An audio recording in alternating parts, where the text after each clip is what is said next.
তারপরে কেন্দ্রীয় বাহিনীকে কি করে তাকে ইলেকশনে অফ রেখে বা তাকে যতটা ফাংশন করা দরকার ছিল না করতে দিয়ে কিভাবে ম্যানিপুলেট করা যায়। শাসক বাহিনী এবং শাসক বাহিনীকে করতে হবে। কোথাও সিসিটিভি অফ করা আছে, কোথাও ছাপ্পা চলছে সেটা দেখা যাচ্ছে, কোথাও ভায়োলেন্স হচ্ছে, ভোট দিতে দেওয়া যাচ্ছে না।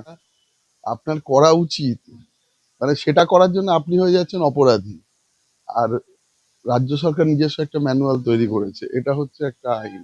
আলটিমেটলি কত নাম কাটা যাবে, আর যে যে জায়গায় নাম কাটা যাবে তারপরে কি তাণ্ডব করবে সেটা কেউ কেউ জানে না।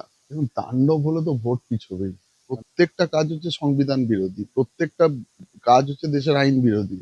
তাহলে বলে, মানে আমার মনে হয় ওপেন ডিক্লেয়ার করে দেওয়া উচিত যে আমরা সংবিধান মানি না, দেশের আইন মানি না, আমরা নতুন একটা কিছু তৈরি করতে চাই। সেটা হয়তো নতুন কোনো রাষ্ট্র তৈরি করার পরিকল্পনা হতে পারে।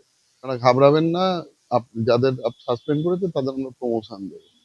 এটা মানে দেশ বিরোধী কাজ করার জন্য যদি প্রমোশন পেতে হয়, আমার মনে হয় সুপ্রিম কোর্টে এই ব্যাপারটা বেশ কিছু বিএলও, এইআরও, ইআরও, এরপরে আমার যেটা মনে হচ্ছে যে যে জেলাতে ম্যাক্সিমাম ম্যানিপুলেশন হয়েছে সেক্ষেত্রে ডিইওরাও কিন্তু ছাড় পাবে। অলরেডি অনেকের এগেনস্টে অ্যাকশন হয়েছে, এফআইআর হয়ে গেছে।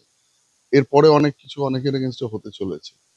যে নিরপেক্ষভাবে রাজ্য পুলিশ কাজ করে না, এই আহ, অভিযোগটা যখন জমা পড়েছে, আমাদের এখন যিনি মুখ্যমন্ত্রী উনি উনি যখন বিরোধী নেত্রী ছিলেন, উনি এই মতবাদের উদ্গাতা ছিলেন। ঠিক আছে, মুখ্যমন্ত্রী উনি আজ আছেন চেয়ারে, কাল নাও থাকতে পারেন।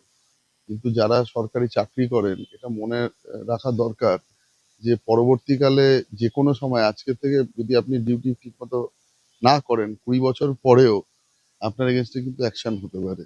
ইডির যে ঘটনা ঘটিয়েছিল, তো এই ঘটনা ভারতবর্ষের কোথাও ঘটে না, দেখিও নি, এবং আমরা চাইও না কোথাও এই ট্রেন্ড ইয়ে হোক। কারণ পাকিস্তানের লোক পাকিস্তানের হয়ে লড়াই করছে, আফগানিস্তানের লোক আফগানিস্তানের হয়ে লড়াই করছে। এখানে কিন্তু দেশটাকে সব থেকে বেশি প্রাধান্য দিচ্ছে। তো আমাদের দুঃখের ব্যাপার, আমাদের ভারতবর্ষে একজন মুখ্যমন্ত্রী তিনি কিভাবে, মানে বিদেশি রাষ্ট্রের লোক এখানে এসে বসে থাকবে এটাকে প্রমোট করতে পারে। কেন্দ্রীয় বাহিনী কার্যত এসে গেছে আমাদের রাজ্যে, কিন্তু কেন্দ্রীয় বাহিনী এলে কি হবে, তাদেরকে কি আদৌ কাজে লাগানো হয় বা হবে? আমার সঙ্গে রয়েছেন প্রাক্তন আইপিএস দেবাশিস ধর, কথা বলবো স্যারের সাথে। স্যার, আদৌ কাজে লাগানো হয়? কিভাবে কাজে লাগানো হয়? কাজে তো লাগানো হয়, মানে কেন্দ্রীয় বাহিনীর যে পার্সপেক্টিভ, যেটা কেন কেন্দ্রীয় বাহিনী, আগে তো পুলিশ দিয়েই ভোট হতো, বা অন্যান্য অনেক জায়গাতেই, মানে অনেক রাজ্যে পুলিশ দিয়ে ভোট হয়। কেন্দ্রীয় বাহিনী আনার যে কনসেপ্ট, কেন যে রাজ্য পুলিশ নিরপেক্ষভাবে ইলেকশনের সময় দায়িত্ব পালন করে না। তারা যেভাবে ঠিক মতো বুথকে গার্ড করা দরকার, বা স্ট্রং রুম, বা যেখানে কিউআরটি টিম আছে, যে যে কাজগুলো করার দরকার তারা ঠিক মতো করছে না বলে নিউট্রালি ভোট হওয়ার জন্য, বা বিরোধী দল বা যারা শাসক পক্ষের হয়ে অংশগ্রহণ করছে না ভোটে, বিভিন্ন কার্যক্রমে বা ভোট দান করার সময়, তখন সেই জন্য কেন্দ্রীয় বাহিনীকে ইউজ করা হচ্ছে, যাতে কেন্দ্রীয় বাহিনী শুধু রুখতে পারা নয়, কেন্দ্রীয় বাহিনী এনশিওর করে যাতে ভোটটা নিরপেক্ষভাবে হয়।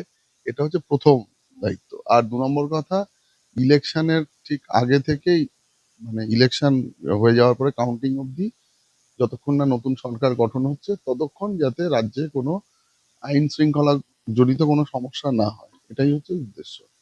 তো এই জন্যই কিন্তু কেন্দ্রীয়, মানে বিভিন্ন সময় বিশেষ করে পশ্চিমবঙ্গে বারবার এই যে নিরপেক্ষভাবে রাজ্য পুলিশ কাজ করে না, এই অভিযোগটা যখন জমা পড়েছে, আমাদের এখন যিনি মুখ্যমন্ত্রী উনি উনি যখন বিরোধী নেত্রী ছিলেন, উনি এই মতবাদের উদ্গাতা ছিলেন। ঠিক আছে, উনি বারবার ইলেকশন কমিশনে গিয়ে ধর্ণা দিয়েছেন।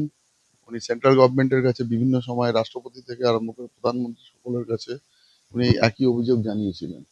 তো সেটাকে মান্যতা দেওয়ার জন্য আমরা দেখেছি, বিশেষ করে সরকার যখন পরিবর্তন হয় 2011-তে, সেখানে কেন্দ্রীয় বাহিনীর ভূমিকা সম্পর্কে প্রথম মানুষ জানতে পারলো যে কেন্দ্রীয় বাহিনী দিলে এত সুষ্ঠুভাবে ভোট হতে পারে। তো তারপরে এই, যেমন গঙ্গা দিয়ে অনেক জল গড়িয়ে গেছে, সেরকম 2011, 2016, তারপরে 2021, এবার আমরা 2026, মাঝখানে দুটো লোকসভা ইলেকশন হয়েছে।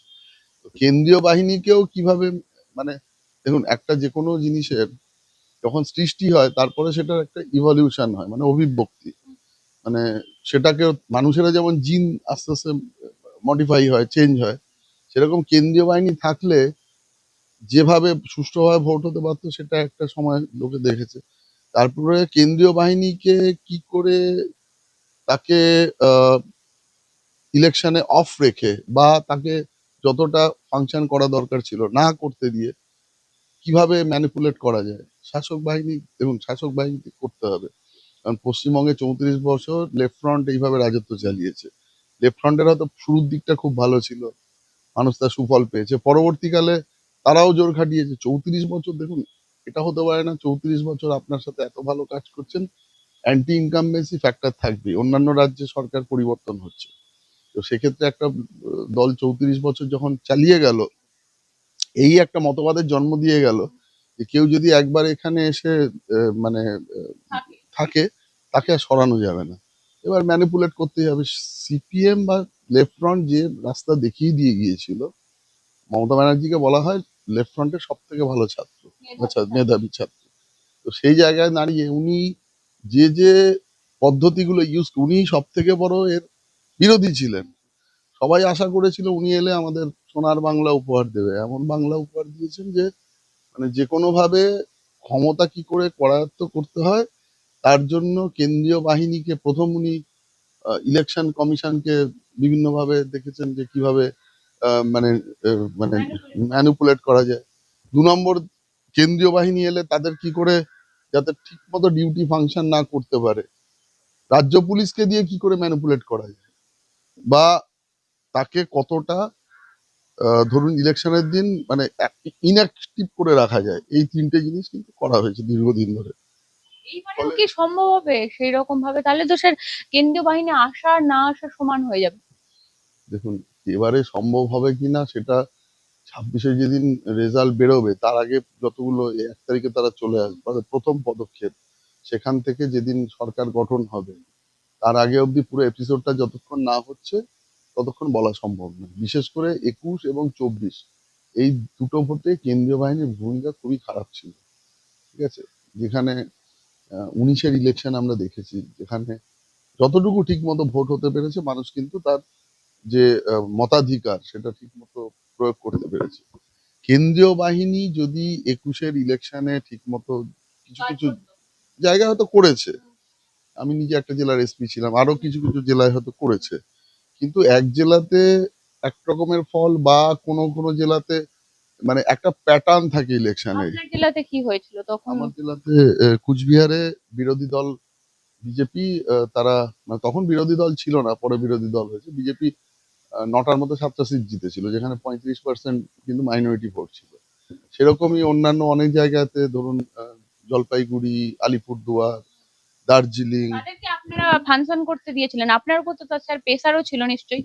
দেখুন, প্রেশার থাকলে দেখুন ইলেকশনের সময় ইলেকশন কমিশনই হচ্ছে সর্বোচ্চ নীতি নির্ধারক। সেক্ষেত্রে ইলেকশন কিন্তু কমিশনই। মুখ্যমন্ত্রী যেভাবে বলে থাকেন যে এখন তো কমিশনের আন্ডারে আছো, এরপর কিন্তু আপনারা আমার আন্ডারেই চাকরি করতে হবে, এরকম তো মুখ্যমন্ত্রী বারবার হুমকি দেন। দেখুন, মুখ্যমন্ত্রী উনি আজ আছেন চেয়ারে, কাল নাও থাকতে পারেন, কিন্তু যারা সরকারি চাকরি করেন এটা মনে রাখা দরকার যে পরবর্তীকালে যে কোনো সময় আজকে থেকে যদি আপনি ডিউটি ঠিকমতো না করেন 20 বছর পরেও আপনার এগেনস্টে কিন্তু অ্যাকশন হতে পারে। তো সেক্ষেত্রে মুখ্যমন্ত্রীর হচ্ছে একটা চেয়ার, যেখানে আজকে মিস্টার এ বসেছে, কালকে মিস্টার বি, পরশুদিন মিস্টার সি বসবে, কিন্তু আপনাকে যতটা চাকরি জীবনে আপনি সংবিধানের শপথ নিয়ে মানে বা আমাদের যখন আইপিএস অফিসার হিসাবে শপথ নিয়ে তো ওখানে চাকরিতে জয়েন করতে হয়, তো সেই জায়গায় দাঁড়িয়ে আপনাকে যে শপথটা নিয়ে আপনি করছেন সেখানে যদি ইম্পার্শিয়ালিটি কে আপনি যদি ভঙ্গ করেন, তো সেক্ষেত্রে যেটা হবে কোনো না কোনো দিন এই অ্যালিগেশনটা উঠলে সেক্ষেত্রে কিন্তু যে কোনো মানে চাকরিতে যা যা অ্যাকশন নেওয়া যেতে পারে সেগুলো হতে পারে। দেখুন, আপনি সবাই হয়তো মেরুদণ্ড সোজা নয় বা সবাই এতটা দৃঢ়তা রাখতে পারে না বা সবার জীবনে এত ঝড় আসলেও সবাই নিতে পারে না, কিন্তু আমার এটাই বলার বক্তব্য যে এই মানে যে সিস্টেমটা মানে একটা ইলেকশনে যেটা বলছিলাম একটা প্যাটার্ন চলছে, সেক্ষেত্রে দাঁড়িয়ে একটা জায়গায় গিয়ে মানে তারপরে যখন দক্ষিণবঙ্গে বারবার করে ঢুকছে, দক্ষিণবঙ্গে মানুষ মানে যতটা মানে আমার বা বিভিন্ন লোকেরও এটা অ্যানালিসিস, সবাই বলছে আমরা অমুক পার্টিকে ভোট দিয়েছি। ভোট মানে যখন ব্যালট খোলা হচ্ছে তখন দেখা যাচ্ছে অন্য ঘটনা ঘটছে, যে ইভিএম খোলা হচ্ছে, সরি। তো এটাও আমি ছেড়ে দিচ্ছি। আজকে যে ঘটনা আমরা চাক্ষুষ দেখতে পেয়েছি, মানে ধরুন কোথাও সিসিটিভি অফ করা আছে, কোথাও ছাপ্পা চলছে সেটা দেখা যাচ্ছে, কোথাও ভায়োলেন্স হচ্ছে, ভোট দিতে দেওয়া যাচ্ছে না, কোথাও কোনো হাই রাইজের বাইরে আগে থেকে থ্রেটিং দেওয়া হচ্ছে, কোথাও জঞ্জালের গাড়ি এনে ফেলে দেওয়া হচ্ছে, কোথাও এমনিতে হাই রাইজে সব বৃদ্ধ বৃদ্ধারা বেশি থাকে, বেরোয় না। তারপরে থ্রেট পারসেপশন, আচ্ছা কোথায় দেখবেন ইলেকশনের সময় একটা লিন পিরিয়ড চলে, মানে 12টা থেকে 2টো, আর লাস্টে যখন ইয়ে হয়, এই সময় সব থেকে বেশি ম্যানিপুলেশন হয়। আসার পরে মানে কোনো জায়গায় মানে শুধু কেন্দ্রীয় বাহিনী কেন, ওই যারা ভোট কর্মী যান, প্রিসাইডিং অফিসার থেকে first polling, second polling, third polling, তাদের উপরেও যথেষ্ট চাপ থাকে। কেউ এই চাপ থেকে বেরিয়ে আসতে পারে না কেন? দেখুন, প্রথমত ওই যে যেটা বললেন যে আমার আন্ডারে চাকরি করতে হবে, ওই ভয়। 2 নম্বর হচ্ছে তাদের থ্রেট দেওয়া হয়। 3 নম্বর হচ্ছে লোকাল পুলিশ প্রশাসন কোনোদিনই জানে তারা সাহায্য করবে না। 4 নম্বর হচ্ছে কে এই সিস্টেমের বিরুদ্ধে গিয়ে কাজ করবে। ঠিক আছে, এটাই দেখুন, যেটা সংবিধান আপনাকে বা আইন আপনাকে যেটা ব্যবস্থাটা মানে স্বীকৃত করে দিয়েছে, সেটা এখন হয়ে গেছে বেআইনি। আর যেটা আপনার করা উচিত, মানে সেটা করার জন্য আপনি হয়ে যাচ্ছেন অপরাধী। আর রাজ্য সরকার নিজস্ব একটা ম্যানুয়াল তৈরি করেছে, এটা হচ্ছে একটা আইন। তো এই জায়গায় দাঁড়িয়ে আজকে যে ন্যারেটিভটা তৈরি হয়ে গেছে, এর বাইরে দেখুন কেউ তো রোষানলে পড়তে চান না। এই যে কিন্তু মুখ্যমন্ত্রী তো বারবার বলেন যে এই যে তোমরা তো আমার আন্ডারে চাকরি করবে, এটা তো আমরা শুনে এসেছি, কিন্তু এই অফিসারদেরকে যেভাবে মুখ্যমন্ত্রী বলে তোমরা দেখে নেবে, এখন তো তৃণমূল কংগ্রেসের নেতাদের থেকে মুখ্যমন্ত্রী আমলাদের উপর বেশি ভরসা করে। দেখুন, যে আমলারা এই কাজটি করেছে, আপনি দেখবেন এটা যত আরো এগোবে এই প্রক্রিয়াটা, বেশ কিছু বিএলও, এইআরও, ইআরও, এরপরে আমার যেটা মনে হচ্ছে যে জেলাতে ম্যাক্সিমাম ম্যানিপুলেশন হয়েছে, সেক্ষেত্রে ডিইওরাও কিন্তু ছাড় পাবে। অলরেডি অনেকের এগেনস্টে অ্যাকশন হয়েছে, এফআইআর হয়ে গেছে। এরপরে অনেক কিছু অনেকের এগেনস্টে হতে চলেছে। যত ম্যানিপুলেশন বেরোবে, শাস্তির বিধান সকলের ক্ষেত্রেই সমান। তাহলে তারাও তো আমলা বা তারাও তো সরকারি অফিসার। 28 তারিখ লিস্ট ঘোষণার পর আপনার কি মনে হয়? কারণ কেন, আমরা সুপ্রিম কোর্টে দেখলাম মমতা বন্দ্যোপাধ্যায়ের আইনজীবী কপিল সিব্বাল বললেন আইন শৃঙ্খলা ভেঙে পড়তে পারে। পুরোটা 28 তারিখে যদি না বেরোয়, 5% যদি বাকি থাকে, আইন শৃঙ্খলার অবনতির কথা বলেছে। আপনার কি মনে হয় এসআইআর এর লিস্ট 28 তারিখে বেরোলে আইন শৃঙ্খলার অবনতি হতে পারে? দেখুন, ওনারা যে অ্যাজাম্পশনটা করেছেন, সেই জন্য কেন্দ্রীয় সরকার যথেষ্ট, কেন্দ্রীয় স্বরাষ্ট্র মন্ত্রক যথেষ্ট সচেষ্ট। সেই জন্য পুরোটাই আহ, যে এরিয়াতে এই ধরনের ঘটনা অ্যান্টিসিপেট করা হচ্ছে, যাতে কিছু ঘটনা না ঘটে, সেই জায়গাগুলোকেই কিন্তু আহ, মানে prior to declaration of election, সেই জায়গা কিন্তু কেন্দ্রীয় সরকার তৎক্ষণাৎ কেন্দ্রীয় বাহিনী পাঠাবার কথা ঘোষণা করেছে সুপ্রিম কোর্টের নির্দেশ অনুযায়ী। এবার ঘটনা হচ্ছে যে আহ, কত নাম এখনো অবধি কাটা যেতে পারে। আমরা মোটামুটি একটা দেখেছি, এখনো অবধি 71-72 লাখের একটা হিসাব আছে। এরপরে আরো 45 বা 50 লাখ যেটা এখনো স্ক্রুটিনি বাকি আছে, বা স্ক্রুটিনি করে তোলা যাবে কি যাবে না, এই বিতর্ক যখন করছে, যখন সুপ্রিম কোর্ট জুডিশিয়ারিকেই এই দায়িত্বটা দিয়ে দিয়েছে, মানে অভূতপূর্ব, মানে ভারতবর্ষের কোথাও হয়নি। তো সেই জায়গায় দাঁড়িয়ে আলটিমেটলি কত নাম কাটা যাবে, আর যে জায়গায় নাম কাটা যাবে তারপরে কি তাণ্ডব করবে, সেটা কেউ কেউ জানে না। আর সব থেকে বড় কথা হচ্ছে, এই যে এটাও ফুল প্রুফ হয়নি, মানে অনেক জায়গায় এতটাই ম্যানিপুলেট করা হয়েছে, অনেক সময় আহ, যাদের নাম থাকা উচিত তাদের নামকে কেটে দিয়েছে, আর যারা মানে বিদেশি নাগরিক, যারা প্রচুর লোকের নাম রয়ে গেছে। তাণ্ডব হবে, তার মানে তো এই তাণ্ডবে ভোটও পিছিয়ে যেতে পারে। দেখুন, তাণ্ডব হলে তো ভোট পিছবেই, মানে যে কোনো ভাবে। যদি আহ, এই ঘটনার পরে এমন একটা অবস্থার সৃষ্টি হয়, তার মধ্যে যেটা মানে আমাদের হুম, মানে 4 তারিখের মধ্যে যদি 4ই মার্চ এই মের মধ্যে যদি সরকার গঠন না করতে পারে, সেক্ষেত্রে তো মানে বাই ডিফল্ট হয়ে যাবে।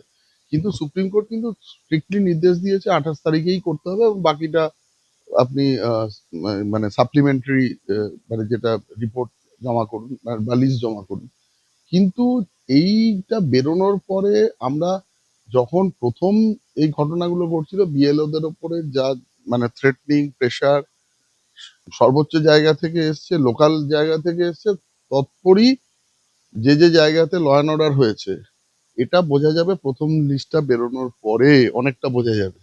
তারপরে যখন ফাইনাল লিস্ট বেরোবে, তখন আরো বড় ঘটনা ঘটতে পারে। মানে যারা এই যে এতদিন ধরে এই বিভিন্ন রকম 2 নম্বরই সার্টিফিকেটের মাধ্যমে মানে লিস্ট ভোটার লিস্টের নাম তুলে রেখেছে বা দিয়েছে, আলটিমেটলি তারা কি তাণ্ডব করবে, মানে এর সে তো মানে এটা সেদিনও বলা হয়েছে যে আপনারা ঘাবড়াবেন না, যাদের সাসপেন্ড করেছে তাদের আমরা প্রমোশন দেবো। এটা মানে দেশ বিরোধী কাজ করার জন্য যদি প্রমোশন পেতে হয়, আমার মনে হয় সুপ্রিম কোর্টে এই ব্যাপারটা, তিনি আমাদের কেন্দ্রীয় সরকারের আইনজীবী ছিলেন, বা ইলেকশন কমিশনের, হ্যাঁ, ইলেকশনের সরি ইলেকশন কমিশন অফ ইন্ডিয়ার আইনজীবী ছিলেন, তার এই প্রসঙ্গটা আরো তোলা উচিত ছিল যে রাষ্ট্রবিরোধী কাজের জন্য যদি এইভাবে প্রমোশন হয়, শুধু তাই নয়, মানে এইভাবে লোক ঢোকাচ্ছে এবং সেটাকে কি করে ঢোকাতে হবে, পুরো একটা চেন সিস্টেম কাজ করছে সেখানে।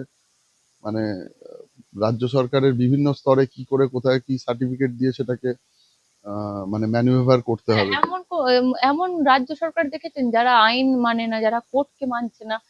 মানে এইরকম কোন রাজ্য সরকার আমাদের দেশে চলছে? আমার তো দেখুন, আমি তো ইলেকশন কমিশনেও একাধিকবার ডেপুটেশনে কাজ করেছি, আমি সেন্ট্রাল ডেপুটেশনেও কাজ করেছি, বা আমি একসময় রাজ্যপালের এডিসিও ছিলাম, বা অন্যান্য মানে কেন্দ্রীয় মানে সরকারের আন্ডারে যে যে জায়গায় কাজ করেছি, বা এখন আমি একজন সাধারণ নাগরিক হিসেবে যেখানে যেখানে যাই, এরকম ঘটনা কোথাও দেখিনি। অন্যান্য অনেক রাজ্যেই ভোট হয়, সরকার পাল্টায়, আমাদের সরকারও, বিজেপি সরকারও হেরে গিয়ে বিরোধী দলের সরকার আসে, কিন্তু এই ধরনের না ইলেকশন নিয়ে ঘটনা ঘটে, না এসআইআর নিয়ে ঘটনা ঘটে, না এরকম কি বলবো, এই তাণ্ডব ইডির যে ঘটনা ঘটিয়েছিল, তো এই ঘটনা ভারতবর্ষের কোথাও ঘটে না, দেখিও নি, এবং আমরা চাইও না কোথাও এই ট্রেন্ড ইয়ে হোক, কারণ কারণ আমাদের এরাই গণতন্ত্রের কথা বলে, অভিষেক বন্দ্যোপাধ্যায় গণতন্ত্রের এটাই গণতন্ত্র। দেখুন, আবার বললাম, এখন আইনটা বেআইন হয়ে গেছে, আর বেআইনি ব্যাপারটা আইন হয়ে আপনি গেছে। যেটা এসআইআর নিয়ে বলছেন, ওনারা বলছেন আমরা জমিদারদের বিরুদ্ধে লড়াই করছি, এরা হচ্ছে দেশের শত্রু, যারা দেশের মানুষকে এত হয়রান করছে। তাহলে তো বলবো যে সংবিধানটাকে ইয়ে করে রাজতন্ত্র কায়েম করা উচিত। সংবিধানটাকে কি করে, সংবিধানটাকে বলুক যে আমরা জ্বালিয়ে দিচ্ছি, যেটা প্রত্যেকটা কাজ হচ্ছে সংবিধান বিরোধী, প্রত্যেকটা কাজ হচ্ছে দেশের আইন বিরোধী, তাহলে বলে মানে আমার মনে হয় ওপেন ডিক্লেয়ার করে দেওয়া উচিত যে আমরা সংবিধান মানি না, দেশের আইন মানি না, আমরা নতুন একটা কিছু তৈরি করতে চাই। সেটা হয়তো নতুন কোনো রাষ্ট্র তৈরি করার পরিকল্পনা হতে পারে, তো সেটা তো বলতে পারবো না, কিন্তু প্রকাশ্যে ডিক্লেয়ার করে দেওয়া উচিত যে আমরা দেশের সংবিধান মানি না, আইন মানি না। তারপরে নিশ্চয়ই কেন্দ্রীয় সরকার তার বিরুদ্ধে ব্যবস্থা নিবে। কিন্তু যে ঘটনা এখনো অবধি, মানে সত্যি কথা, অন্যান্য রাজ্যে হয়তো এর থেকে অনেক বেশি নাম কাটা গেছে, যেখানে বিজেপি ক্ষমতায় রয়েছে সেখানে আর অনেক বেশি নাম কাটা গেছে, উত্তরপ্রদেশে গেছে, গুজরাটে গেছে, যেখানে বিজেপি ক্ষমতায় নেই, তামিলনাড়ুতে প্রচুর নাম কাটা গেছে, কিন্তু কেউ একটা কোনো টু শব্দও করেনি। তো এখানে লোক মারা যাবে, শিফট হয়ে যাবে, বিভিন্ন পরিযায়ী শ্রমিক বিভিন্ন সময় চলে যাবে, বা মানে ধরুন অন্যান্য প্রয়োজনে যারা চলে যাবে, এগুলো কি করে থাকতে পারে, এটা মানে অবাস্তব কথা। আর দেখুন, গুজরাটে বা উত্তরপ্রদেশ বা তামিলনাড়ুতে হয়তো এইরকম অনুপ্রবেশের সমস্যাটা হয়তো নেই, কিন্তু এখানে তো আছে, এরা তো দেশের ক্ষতি করছে। মুখ্যমন্ত্রী তো খোদ নিজে বলেছেন ঘুষপেটিয়া এখানে আছে, তিনি তো পার্লামেন্টে কাগজ ছুঁড়েছিলেন, আমরা তো সেই দৃশ্যগুলো ভুলে যাই। সেটাই তো বলছি, উনি যখন করেছিলেন তখন ওনার ক্ষমতায় আসার জন্য ওটা করার দরকার ছিল, ঠিক আছে। হয়ে যাওয়ার পরে মানে যেটা আমরা দেখলাম, তো যে সিপিএম এর ফেলে যাওয়া যে চটি গলিয়ে নিয়ে উনি মানে মেধাবী ছাত্রীর মতো সব পুরো জিনিসটাকে কপি পেস্ট করলেন। আর সব থেকে বড় কথা, আরো এই ব্যাপারটাকে কি করে শিল্পের পর্যায়ে নিয়ে যাওয়া যায় সেটা নিয়েই এই জায়গায় পৌঁছে গেলেন। তো এটা দেখুন, আজকে না, আলটিমেটলি দেশের প্রচন্ড ক্ষতি হচ্ছে, ক্ষতি করছেন। আমার নিজে ক্ষমতায় টিকে থেকে গদি আঁকড়ে থাকার জন্য আমি একটা দেশকে, দেশের নিরাপত্তাকে, দেশের সার্বভৌমত্বকে জলাঞ্জলি দিতে পারি না। আজকে মানে একটা অন্য প্রসঙ্গ বলছি, আজকে পাকিস্তান আর আফগানিস্তান দুটোই তো মুসলিম রাষ্ট্র। লড়াই যখন হচ্ছে, কিন্তু পাকিস্তানের লোক পাকিস্তানের হয়ে লড়াই করছে, আফগানিস্তানের লোক আফগানিস্তানের হয়ে লড়াই করছে। এখানে কিন্তু দেশটাকে সব থেকে বেশি প্রাধান্য দিচ্ছে। তো আমাদের দুঃখের ব্যাপার, আমাদের ভারতবর্ষে একজন মুখ্যমন্ত্রী, তিনি কিভাবে মানে বিদেশি রাষ্ট্রের লোক এখানে এসে বসে থাকবে এটাকে প্রমোট করতে পারে। এটা তো মানে কি বলবো, মানে হয় বলতে পারি যে মানে সংবিধান তাহলে উনি মানেন না, আর না মানলে কেন করছেন ইনি, মানে ওইটাই তো বললাম, আলটিমেটলি উদ্দেশ্য হচ্ছে টিকে থাকা। তা টিকে থাকার জন্য দেখা গেল কালকে আপনি মানে এমন কাজ করে দিলেন যেখানে দেশে বিদেশি রাষ্ট্রের আক্রমণ হলো বা কোনো বড় ঘটনা ঘটলো, সেটা কি দেশের মানুষ মেনে নেবে?